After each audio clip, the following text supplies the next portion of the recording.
ఈరోజు బోటి టమాటా కర్రీ ఎలా చేయాలో చూద్దాం. ఫస్ట్ బోట్ తెచ్చుకొని దీన్ని మంచిగా క్లీన్ చేసుకొని పక్కన పెట్టుకోండి. దీన్ని ఇప్పుడు స్టవ్ మీద పెట్టి బాయిల్ చేసుకొని దీన్ని పక్కన పెట్టేసుకోండి.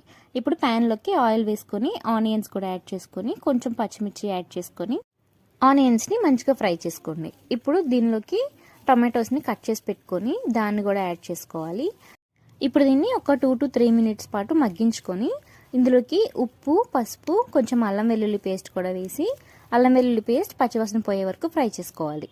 ఇప్పుడు ఇందులోకి మనం ఫస్ట్ బాయిల్ చేసి పెట్టుకున్న బోటి ఉంది కదా, దాన్ని కూడా యాడ్ చేసేసుకొని ఒకసారి మంచిగా కలిపి మూత పెట్టి మగ్గించుకోండి. ఇలా మగ్గిన తర్వాత ఇందులోకి టేస్ట్కి సరిపడా కారం కూడా యాడ్ చేసుకొని ఒక్కసారి కలుపుకొని ఇందులోకి కావాల్సినంత వాటర్ కూడా యాడ్ చేసుకోవాలి.